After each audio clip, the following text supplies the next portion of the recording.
Bienvenidos a Motiva tu Mente. Aquí encontrarás historias inspiradoras y contenido motivacional. Dale like y suscríbete para no perderte nada.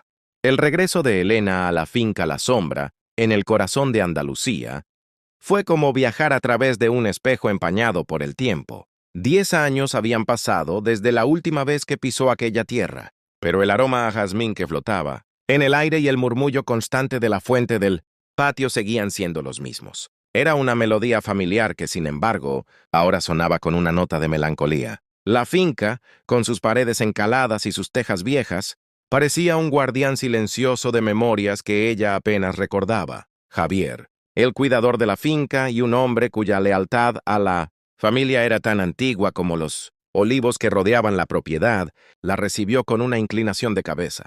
Le explicó que su abuela, antes de morir, había dado órdenes estrictas de que nada se tocara. Quería que Elena encontrara el lugar exactamente como lo recordaba. Un ancla en su vida. Elena sonrió con tristeza. Un ancla, sí, pero a veces también se sentía como una jaula dorada, un lugar donde el pasado se negaba a morir. Su primera pregunta fue sobre su tía, Isabel. Javier suspiró, sus ojos reflejando una profunda pena. Le contó que la señora Isabel vivía encerrada en su propio mundo, una prisionera de sus propios fantasmas. A menudo, la oía susurrar un nombre en la soledad de su habitación, Sofía. Era un nombre que Javier no conocía, y la abuela de Elena le había prohibido terminantemente preguntar el lío.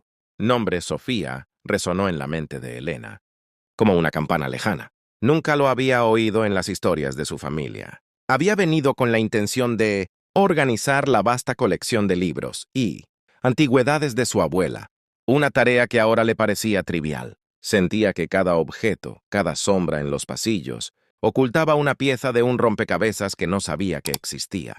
Javier, con la sabiduría de los años, le advirtió con voz baja que había secretos que era mejor dejar enterrados.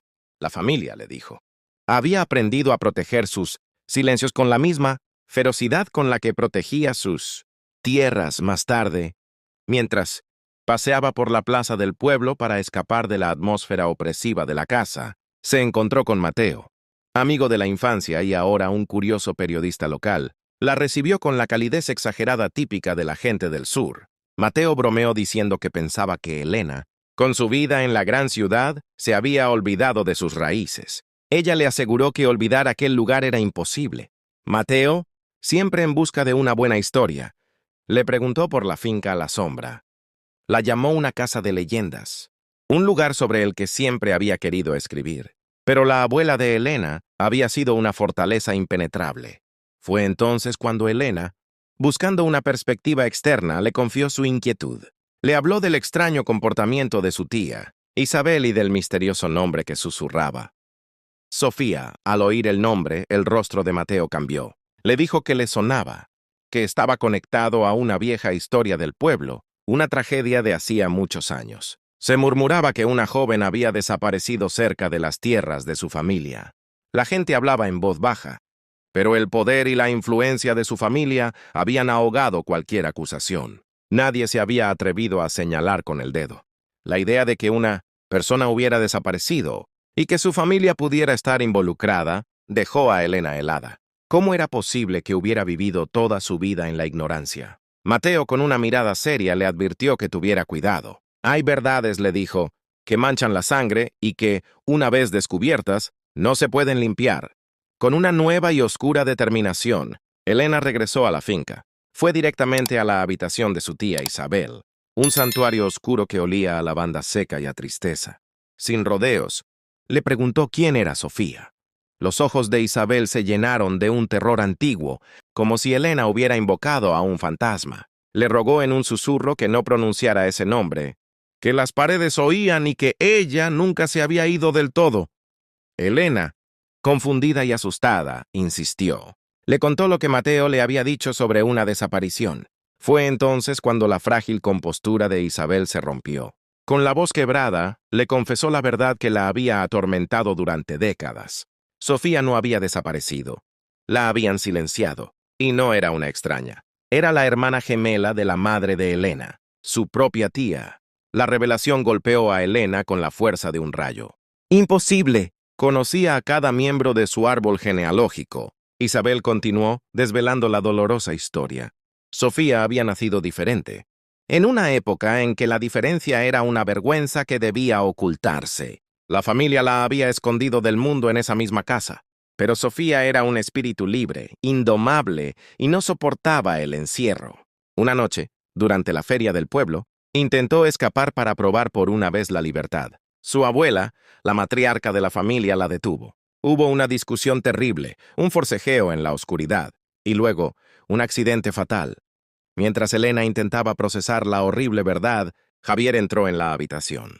Su presencia era imponente, un pilar de la vieja guardia. Le pidió a Isabel que se detuviera, que no atormentara más a la joven. Elena, con la voz temblorosa, se volvió hacia él y le preguntó si él también lo sabía. Javier asintió lentamente. Su lealtad había sido para su abuela, y le había jurado proteger el secreto hasta la tumba. Pero entonces añadió una corrección que lo cambió todo. No había sido un accidente. Isabel sollozó, suplicándole que no continuara. Pero Javier sintió que Elena merecía saber la verdad completa. Le explicó que la abuela había temido el escándalo. Sofía, en su desesperación, había amenazado con revelar su existencia a todo el pueblo, destruyendo el honor y el apellido de la familia. Esa noche, la abuela le preparó un té para calmarla, un remedio que usaba a menudo. Pero esa vez, el té contenía algo más. Una dosis letal para que durmiera para siempre. La palabra asesina se formó en los labios de Elena, pero no pudo pronunciarla. Su abuela, la mujer que la había criado con tanto amor, era una asesina. Javier confesó que él mismo la había enterrado al anochecer, bajo el viejo olivo del jardín, el árbol favorito de Elena cuando era niña. La abuela le había dicho que era la única forma de proteger el futuro de la familia, de proteger a Elena y a su madre de la ruina, devastada. Elena salió corriendo de la casa buscando aire, buscando una escapatoria a la verdad que ahora la asfixiaba. Sus pies la llevaron instintivamente al viejo olivo, cuyas ramas retorcidas parecían garras arañando el cielo. Mateo, que la había visto llegar y había intuido la tormenta, la había seguido a distancia. Se acercó con cautela y le preguntó qué había descubierto, con lágrimas silenciosas corriendo por su rostro. Elena le contó todo. Le dijo que su vida entera era una mentira, construida sobre el cadáver de una tía cuya existencia le había sido negada. Mateo, horrorizado, se quedó sin palabras. Como periodista, sabía que tenía una historia que sacudiría la región, pero como amigo, solo veía el dolor de Elena. Sin embargo, tomó una decisión. Publicar la historia solo causaría más dolor, mancharía la memoria de su madre y destruiría la poca paz que le quedaba a su tía, Isabel. El secreto ya había hecho suficiente daño. En ese momento, Javier se acercó y le entregó una pequeña caja de madera. Le dijo que su abuela le había pedido que se la diera si alguna vez descubría la verdad. Con manos temblorosas, Elena abrió la caja. Dentro, encontró un pequeño mechón de cabello oscuro, idéntico al suyo, y una nota escrita con una letra elegante pero temblorosa. Era de su abuela. En la nota le pedía perdón. Confesaba que no había sabido cómo proteger a una hija sin sacrificar a la otra. «Que Dios me perdone por el silencio que te impuse», escribió. «El secreto muere conmigo, pero la verdad ahora te pertenece. Úsala para ser libre, no para encadenarte como yo». Elena apretó la nota, las palabras de su abuela resonando en su alma. ¿Libre? ¿Cómo podía ser libre con el peso de aquel conocimiento? Mateo, a su lado, le dijo suavemente que quizás la libertad no era olvidar, sino aceptar el pasado sin permitir que definiera su futuro. Desde la ventana de su habitación, Isabel los observaba.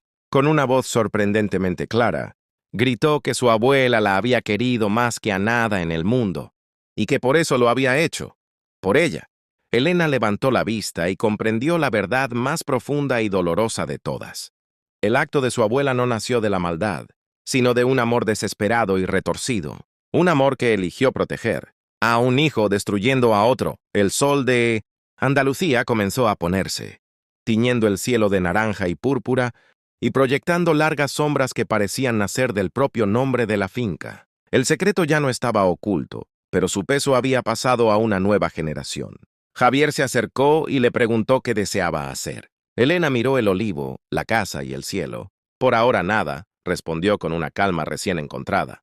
«Dejaremos que los muertos descansen en paz. Mañana decidiremos cómo vivir con sus fantasmas».